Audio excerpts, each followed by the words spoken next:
When God closes a door, another one opens. Today we are talking about the detours of life and how to navigate them. Go ahead and cue my theme music.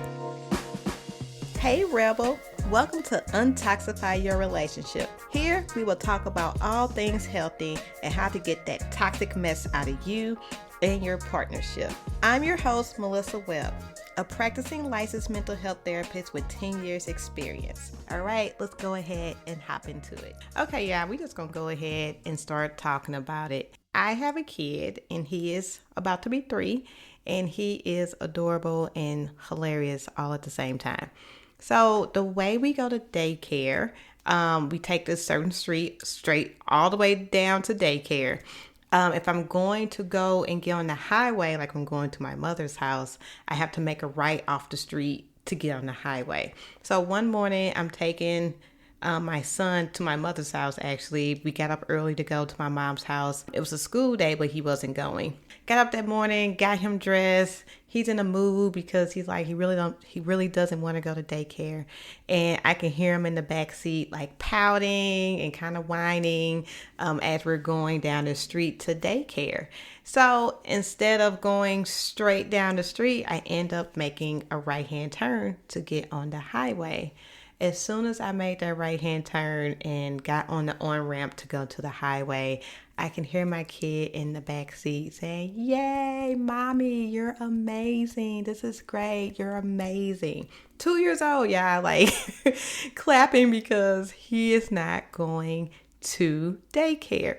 What does this have to do with anything? It has a lot to do with everything because my son was excited about a detour. We as Christians should also be excited about detours.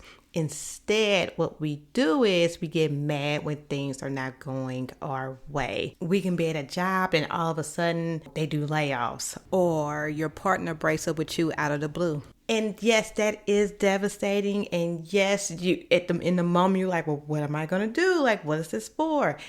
Instead of it living in that moment, like taking it home with you and staying in this space or this sad space or angry space for a long time, there still should be some rejoicing in detours because God never takes you somewhere where he's not going with you, and will never take you somewhere if it's not going to get you to where he wants you to be. So my son being excited about a detour is how I want to be excited about detours in my life and how you should be excited about detours in your life. And we see this with Joseph. You know, Joseph had a dream when he was younger in Genesis, and his brothers did not like that. They were like, we already don't like you because you're dad's favorite. And now I got to bow down to you eventually. Say less. We about to kill you. Legit, that's what happened. And they threw him in a pit. So Joseph had this dream that he was going to be in leadership, and his brothers threw him in a pit. That's the first detour. Now, this pit was not shallow. This was a really deep pit. So I'm sure he was hurt when he got thrown in there. They sold him into slavery, and now he went to Potiphar's house.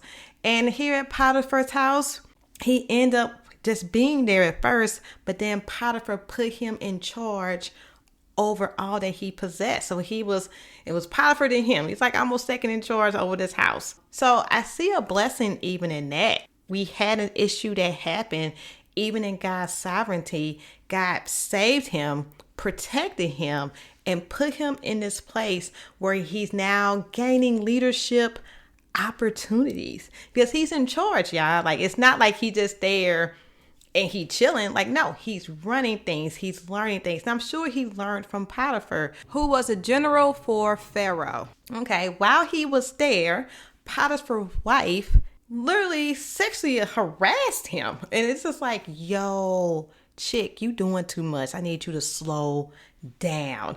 She blamed him for rape, even though it didn't happen. He did everything right in this situation. Joseph did. He told her no. He said, not today. Get thee behind me. And she still attacked him And he ran half naked, left his coat half naked, and still the wife was like, nah, he tried to rape me, and this is what happened. So then he gets thrown into prison. So then we have another detour, right? Here we got first sold into slavery, but then you rose to power at Potiphar's house, get accused of something that you didn't do, then get thrown into prison. Now you went from the top to the bottom again. So he was at the top with his family, went to the bottom to the pit, at the top at Potiphar's house, and now he's at the bottom when he goes to prison. Y'all, let me tell you about the sovereignty of God. Even when this man is in prison, he rose to leadership. And we see something that he's doing now. Joseph was having dreams in the beginning. Now Joseph is interpreting dreams in the prison. I see like Joseph learning and growing into who God wants him to be. So even in these detours, we see Joseph learning and growing into what God wants him to be. And it's all for God's purpose. It's all for God's will. So he wouldn't have learned that if he never got thrown in the pit. He wouldn't have learned that if he never left Potiphar's house. So it's a reason for these detours, and it's a reason why God sends you to these different places. So now we see Joseph interpreting dreams in the prison. So he interpreted the cupbearer and somebody else, I can't think of who it was, who worked in the palace. They end up getting out of prison. Was like, yo, I remember you. I got you. I'm coming back for you. And Joseph's like, okay, say less. They forgot about him. For a while, right? So then Joseph is still in prison. But while he's in prison, again, he's rising to the top. Joseph is still learning leadership skills, y'all. He is still learning leadership skills. So even in the place where he doesn't think he needs to be, he is still learning and growing. And I think that's some of our problem, because we end up somewhere where we don't think we need to be, and then we want to be bitter and not wanting to learn and grow. But every place God pushed you, he pushed you there for a reason, for you to learn and grow. And Joseph is prime example of learning and growing in all these different spaces.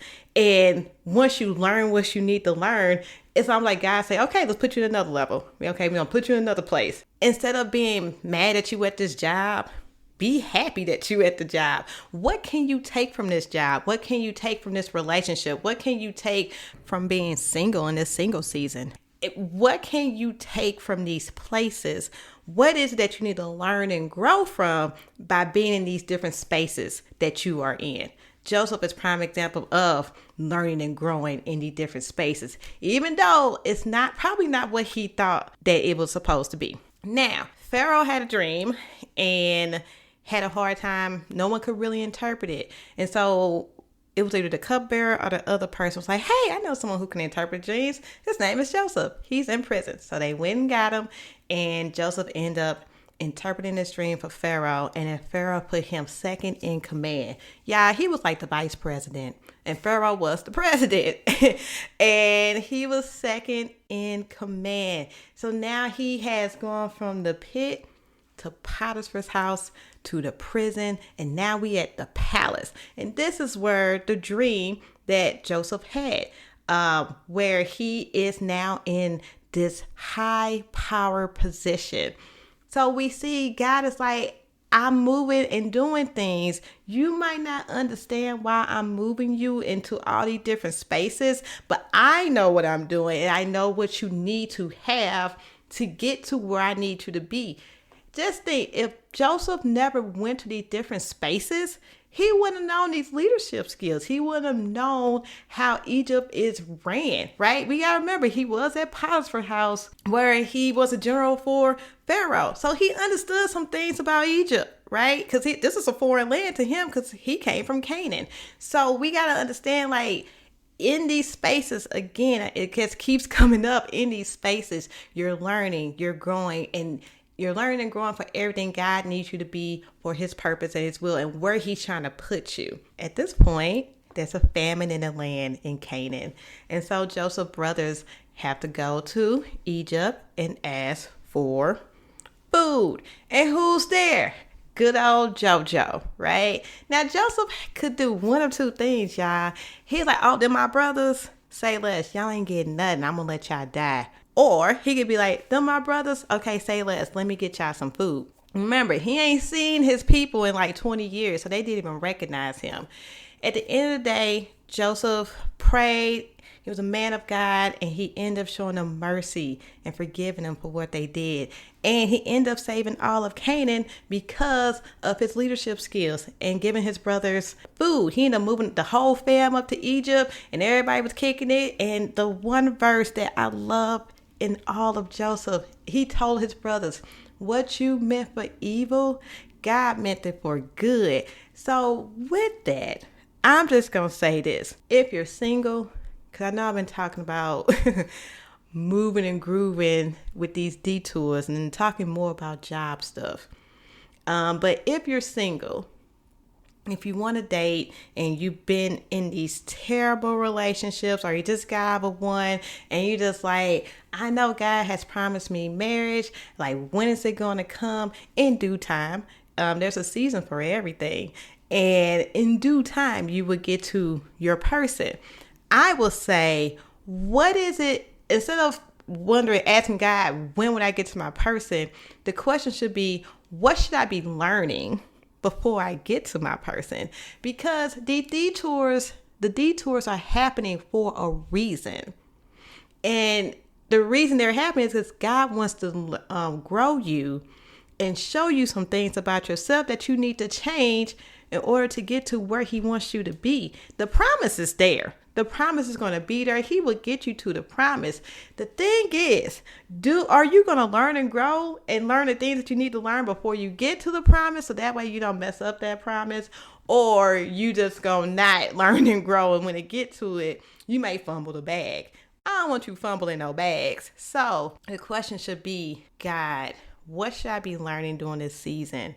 What is it that you want me to do during this season in order for me to get to the promise that you want me to get to? And that also goes back to me. It's about alignment. How can you align with God to get to where you need to be? God is not going to leave you. He's always with you. And we also have to align with him to receive the desires of our hearts. In Psalms, it says, delight yourself in the Lord, and he will give you the desires of your hearts. So we have to delight ourselves in God. We have to be in his word. We have to pray. We have to seek his face. So when we delight in the Lord, we will experience a radical shift in our desires. In other words, we will no longer desire selfish and sinful things. Instead, we will desire the fruit of the Spirit, which is love, joy, patience, kindness, peace, goodness, faithfulness, gentleness, and self-control. And when we desire the same things God desires for us,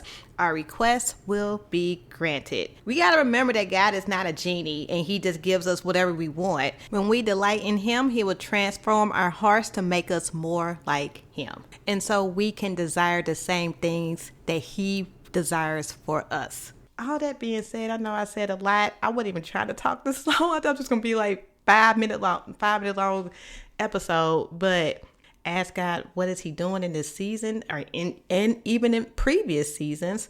Like, what is it that he's teaching you during this season in order for you to get to your promise? Because I'm telling you, everything is for a reason.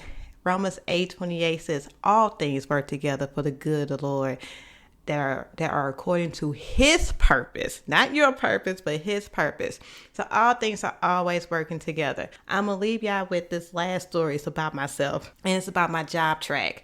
So I am a therapist. Yeah, I know I'm a therapist. I see people, not anymore, but I used to see people one-on-one. And my professional journey is quite interesting. I started off as a teacher for 2 years, and then I went into counseling and became a therapist. And I started off in a school-based therapist and worked with a lot of kids. But anytime I had a job, I always knew, I'm not going to be in this position long. I knew I wasn't going to be a teacher long. I had a 5-year plan, and I knew I wasn't going to see kids one-on-one long or be a school-based therapist long. I told myself I got 2 years, and then I need to be a supervisor. When I became a supervisor, I was like, oh, this is it. I love it. And I always wanted to run programs. The position I had actually ended I was in a grant funded program and it ended. I had to find a job. Just so happened someone heard me talking about, oh, I need a job while I was at the office. And they said, hey, I heard you talking about you need a job. I'm actually looking for a therapist to help me with running insurance and doing concurrent reviews with insurance companies. Do you want to work for me? Yes, because I only had a week left to find a job and I didn't have a job. So interview with her. It was a real quick interview. She hired me. She said, I will teach you everything you need to know. Didn't know nothing about insurance, y'all, because I've always worked with grant funded programs. So with this great, lovely lady, I will not say her name, but I am so grateful for her for teaching me everything I need to know about insurance and taking insurance and the terminology and everything that goes with insurance. With that job, I was only there for a couple of months because I was so good at it that someone else within the company was like, I heard about you. I want you to come be the director of intensive outpatient services for kids. Still at the same job placement, just a different position. And I was like, okay, cool. So then I went to go become a director. Now I'm sitting in ELT meetings with executive leadership meetings and meeting some of these big time players. And I'm understanding what it means to make money, like the business side of, therapy and programming. And I'm like, okay, cool. So this was a whole new thing for me. Again, I moved from therapist to a supervisor, losing the job, then getting a job with doing things with insurance, and then literally being called to do this director position that I didn't even apply for. I didn't apply for the last two positions. I just got them just because people heard that I was good. So make sure what you do at your job is good and you are nice to everyone, because that travels. That type of thing travels. Anyway, so I'm in this director position, learning how to make money, learning about marketing. I mean, my program is the best in Missouri. And then some things happened. I had to leave the company. So I didn't really know what to do. Did like 2 or 3 jobs after that. Really didn't like it. Then COVID hit. And then I'm like, well, I got to start private practice. So I started private practice. And I already knew how to make money, y'all, because I did that at a previous job. I already knew how to market. I did that in the previous job. I already knew how to do therapy. I did that at a previous job. I also knew about insurance because I did that at a previous job. So I had a whole advantage over people who never done private practice work. I never done private practice work. I knew the nuances, like the things that people don't tell you about running a business. I knew about that because I worked somewhere where I learned all of those things leading up to me having a private practice. So I did that for 3 years, from 2020 to about 2023 or 2022-ish, 23, one of those years. And then I went to go, at some point I was like, I can't do this no more. I mean, paying taxes, it's a lot. Anybody that got a job know that the self-employment tax is a real you-know-what.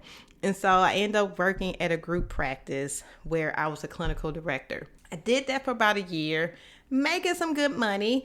It's just something was telling me that it was my time to leave. So I hopped on Indeed earlier this year and started looking for a job.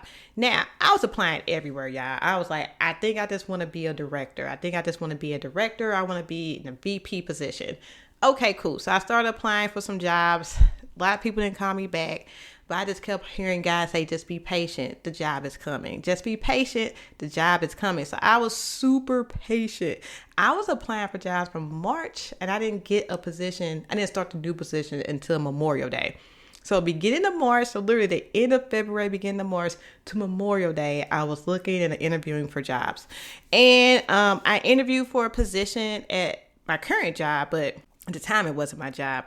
It was a VP position. I was like, ooh, that sounds fancy. Interview with the CEO, and she was like, you know what, I want you to meet the chief programming officer here, and you interview with her next. Okay, cool. So I interviewed with the chief programming officer. Mind you, she was only there for a week when I interviewed with her, and I was like, okay, this is interesting, but I liked her and I liked her energy and all of that. Didn't hear from them for about 2 weeks. And I was like, okay. And so still interviewing for other places, still applying. And then I had surgery. And the day when I got out of, well, the same day when I got out of surgery, I got a phone call from the job I ain't heard about in 2 weeks. And when I listened to the voicemail, it basically said, hey, we have this position. We want to know if you want to take it. And I was like, okay. So the chief programming officer called me. Once I kind of got over, being drowsy off the drugs and everything, that next week I actually called, and it was a position I didn't apply for. It was a clinical director position. And I was like, I didn't apply for this. I don't want this. That's what I said in my mind. And I was like, okay, but I heard her out. And I looked it up on Indeed. I saw the salary range. I didn't like the salary range. And I was like, it's a salary negotiable. They said yes. I negotiated my salary and I'm getting paid a nice amount of salary. And I end up coming to that position starting in May. Now, I didn't know the whole background until I actually started working at the job. Some things shifted at the job and people were leaving. And it just so happened that the person who left was told the chief programming officer was over the person under her who left. And she needed a person. And she's like, I remember I interviewed you and we both, me and the CEO, really liked you. We just didn't know where to put you at the time until this person left. And then when that person left, we called you immediately to see if you wanted this position. And I laughed because I was like, look how God works. I was applying for jobs and not knowing, like, God was just like, you need to apply like today. And I literally went on Indeed that day and started applying. Even though I applied for a position that I wanted, ended up getting a position that I didn't even apply for. It's just that people remember my name. They remember that I do good work from my interview. And they were able to be like, yes, let's have her for this position that she didn't even apply for. Yeah, I did not apply for this position, but I ended up getting a position that I didn't apply for. Like, God was setting that up in a way where literally everything I've learned in my whole 10 years of being a clinical personnel, I'm able to use in this current position that I'm in. And I'm just telling you, like, now I'm like, I don't have that thought of I'm only going to be here for 2 years. I'm only going to be here for 3 years. In my mind, I'm like, I'm here for a minute and I don't know how long a minute is. And I've never felt that way about a job. That's because when you start aligning with God, He will give you the desires of your heart. I knew I desired to have a leadership position again. I desired to have a leadership position with autonomy. I desired to have a leadership position going back with kids because I worked with adults for like the last 4 years. But going back and working with kids and getting back to the heart of what I wanted to do. And now I have a position that aligns with God. And baby, when I tell you all these people at this job are women of God, Black women of God as well, this is like my dream job of what I've always wanted to do. And I never thought it would have happened the way it did. Again, I got a job that I didn't even apply for. I did not apply for this job, but I have it anyway. I hope that encourages someone of like, God will do it. You just got to be patient and allow Him to do what He do, which is be God. Take your hands off of it. Don't try to manipulate any situation. Just show up and be who you are, and everything else will just flow and everything else will fall into your lap. And you just look up like, how did I get this blessing? Because you're obedient. You did what you're supposed to do, and God showed up and showed out in your life. So if you're dating, if you want a job, if you want kids, if you want whatever that God has put that desire in your heart, you got to delight in Him, align with Him, and show up for Him and for the relationship that you have with God, and He will do it. Just like He did for Joseph, just like He did for me, and just like He done for anyone else. Okay, y'all, I'm done. I literally went off the top of my head. Today, I had no notes. I hope that don't show. I hope I didn't ramble. But thanks for listening. I know it's a different vibe of type of episode today. I usually have notes and everything. And today I just kind of went freestyle off the top of my head. But thanks for listening. As always, episodes drop on Monday. Tell your auntie, uncle, and cousin them about the show. Share the episode. Tell everybody about the podcast. And as always, stay classy, stay non-toxic, and I will see you next time. Peace. Thank you for listening. Go ahead and share this episode with your family and friends. Don't forget to check out the quiz to figure out what your toxic trait is. The link is in the show notes. Thank you and see you next time.